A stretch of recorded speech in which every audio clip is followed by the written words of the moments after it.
Amani channel. This is Web Video Chef's underground or behind the scenes.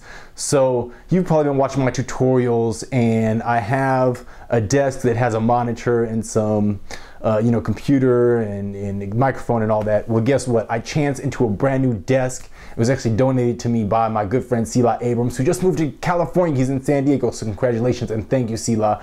So the desk is actually behind me.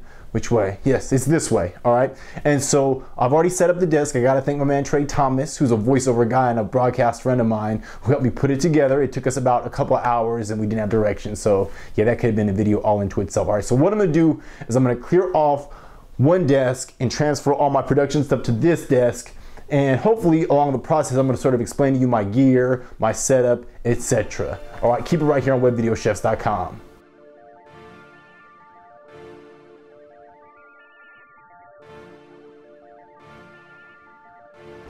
All right, so I don't know if I've done any videos to talk about the set specifically, but your background or set is really important because it will help set the tone for your overall production. So in my case, I actually have a couple different setups so I can do my videos in front of my desk, my production desk, the existing one, which I'm gonna replace it with this desk in this recipe. You can also use like a wall. In this case, my walls are yellow. I also have my green screen set up at one time, which isn't here. So I can shoot my talking head videos in front of the yellow wall and set up some lights, and it looks pretty official. Or else I can use just to my left, to your right, I have a desk and some pictures and my wall, and my diplomas and some recognitions and some articles of recognition that I've received. So those are like three different setups I can use for my home studio for backdrops. And so, but for this specific recipe, I'm gonna go ahead and clean off my old desk. I'm gonna transfer everything to this desk, and I'm gonna show and tell you what I have and use. All right, so let's get to it.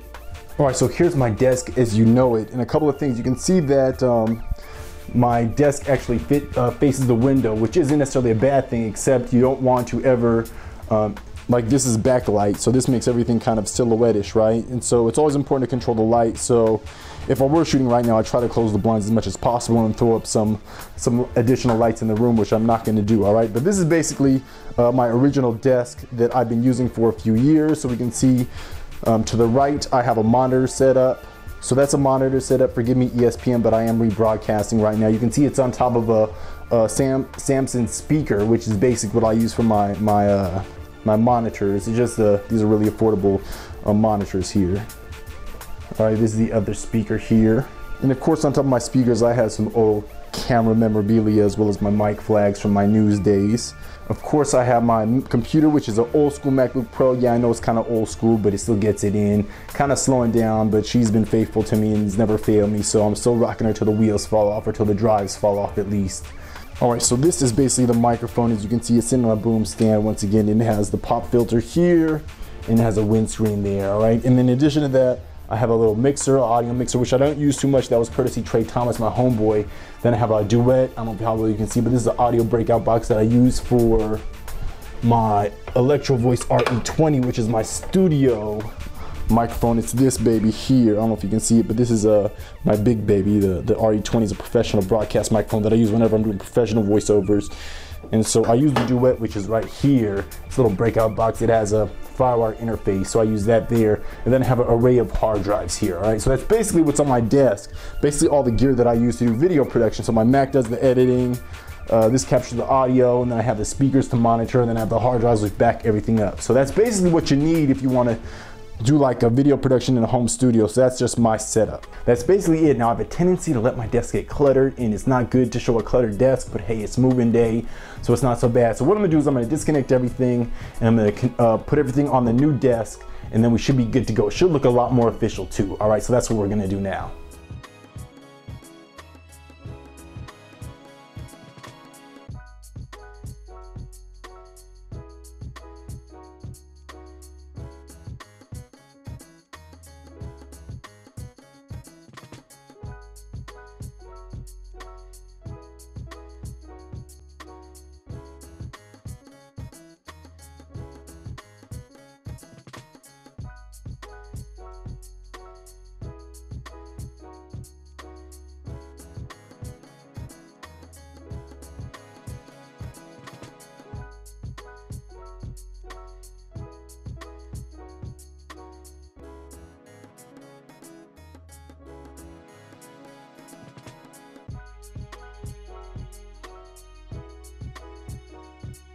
All right, so what do you think? I think it looks a lot cleaner.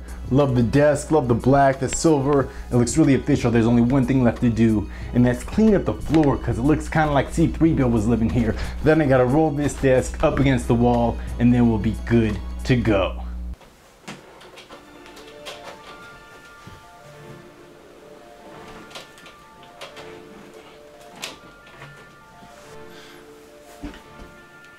Alright, so this is it. My desk is in its final home, but there's a couple of things wrong. First thing is, no microphone. I didn't plug the microphone into my camera. Alright, so this is the microphone. It's a Radio Shack lapel mic, model 3013, and it just clips on here. You run it up underneath your shirt to the collar.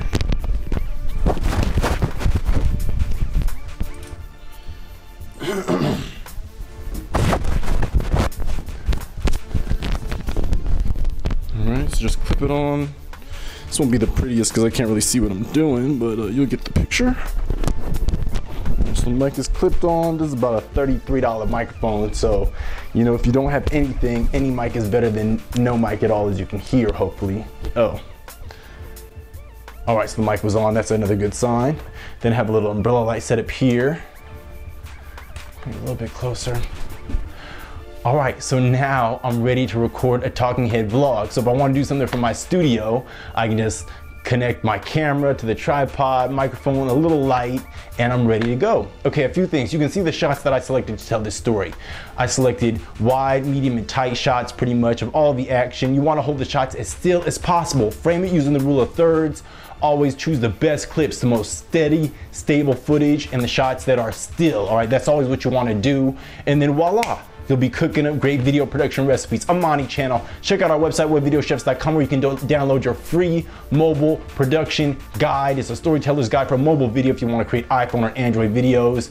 And you can always ask us a question at ask@webvideochefs.com. Thank you so much. Like, subscribe to our channel, and we'll talk to you in the next one. Peace.